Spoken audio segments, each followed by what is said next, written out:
Welcome back, Cache Valley Cougars. Today we're reading Chapter 17, At the Clinic. Bat loved going to Mom's veterinary clinic.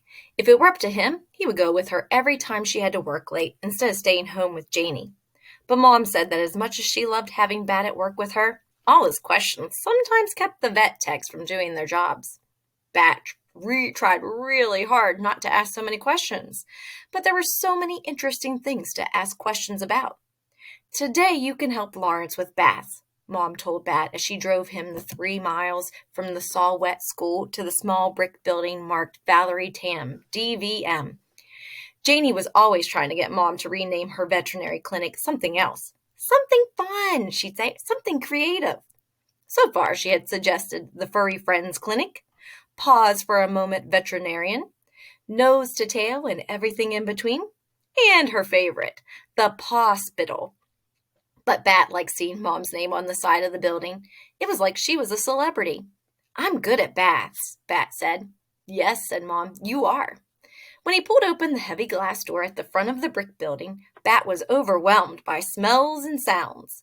The lavender peppermint spray they used to clean up pet accidents, the wet dog scent from shampooing going on in the back room, barking, barking, barking, a phone ringing, people talking, a cat's yowl.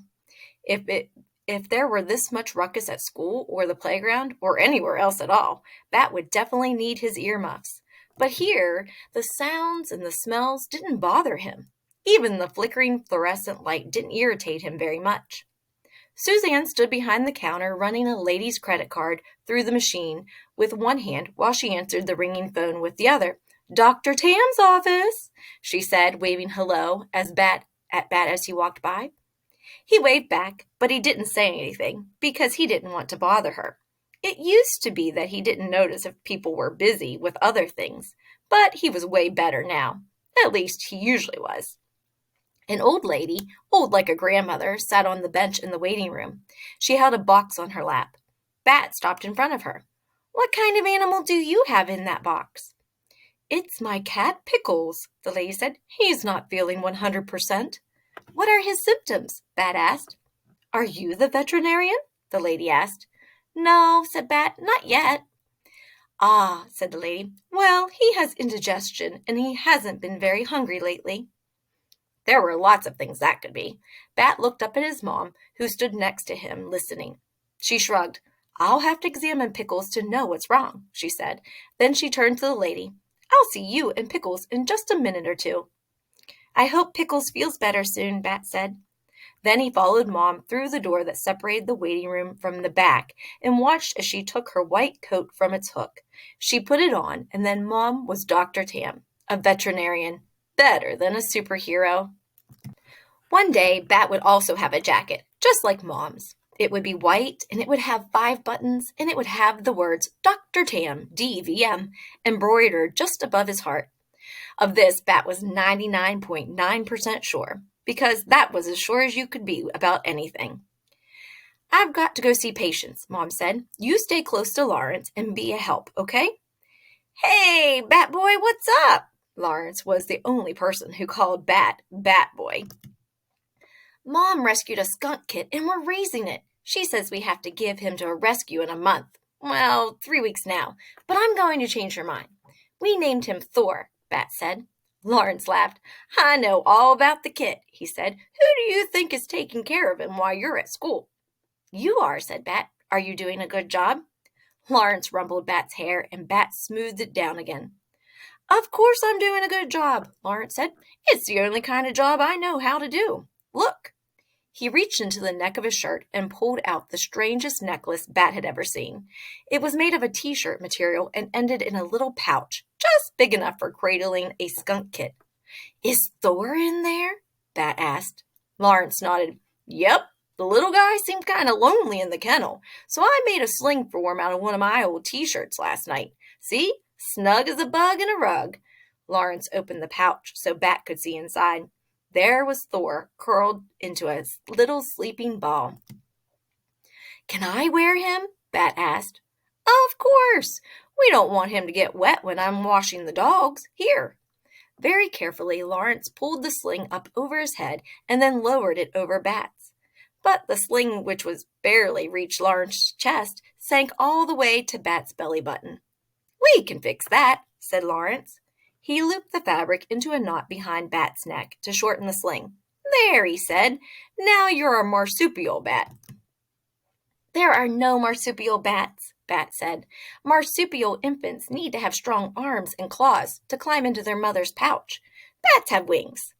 Bat peered into the pouch to see if Thor had been disturbed by the movement, but the kit was still fast asleep. "He's got more fur than he had this morning," Bat said. "I can see the black and white growing in." "They grow up so fast," Lawrence said. "You seem bigger than the last time I saw you, too." "Not you," said Bat, closing up the pouch and tucking it into his shirt. "You're already all the way big." Lawrence grinned. "If I get any bigger, I'll have to buy special order shoes. I already wear the biggest size the shoe store sells." "Good thing you're too old to grow," Bat said. "Good thing indeed," said Lawrence. Then he said, "Thor's a great name, Bat. Did you come up with it?" "No," said Bat. "Janie did." "You're a lucky kid to have such a creative sister," Lawrence said. "Did you thank her?" "No," said Bat. "Not yet." "Well, there'll be plenty of time for that later," Lawrence said. "How about assisting me with some baths?" Usually, Bat would do just about anything to help Lawrence with baths. But now, with Thor in the sling, curled up and asleep, "I don't know," Bat said. "Don't worry about the kit," Lawrence said. "You can wear an apron, and I'll do all the soapy stuff." Lawrence draped a green apron around Bat's neck. Bat tried to make sure it wasn't pressing too tight against the sling as Lawrence tied the waist strap. "All good?" Lawrence asked. "I can't tell if Thor is still breathing," Bat said. "Maybe it's too tight." Lawrence untied the strap, and Bat took off the apron. He pulled open the sling and peered inside. There was Thor, still tightly curled into a little ball, still fast asleep. "He's okay," sighed Bat.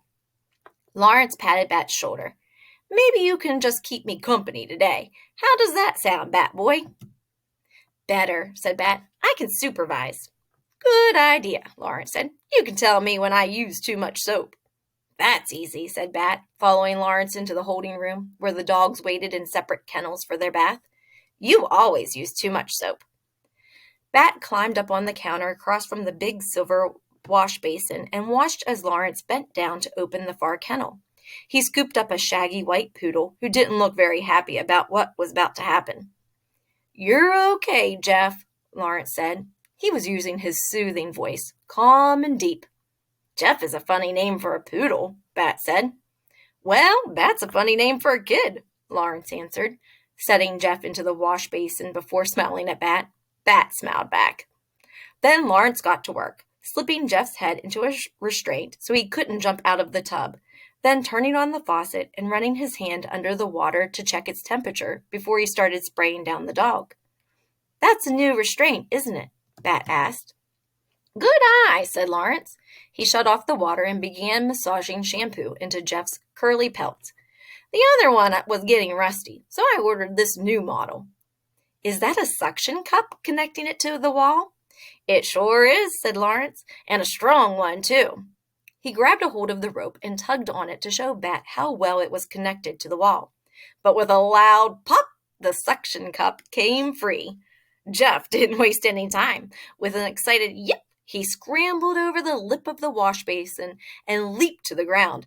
Bubbles everywhere. He slipped and slid when he landed, his nails scraping across the linoleum floor.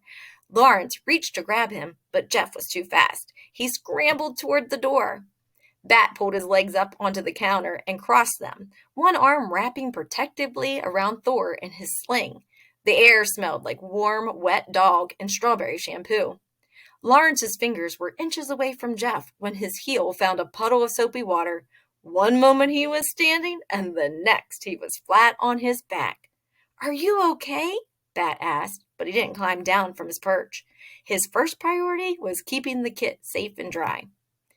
"I've been better," Lawrence groaned. Jeff, who had discovered the door was closed tight, returned to peer down at Lawrence. He lowered his head and lovingly licked Lawrence's cheek with his long pink tongue. Come back next time for Chapter 18.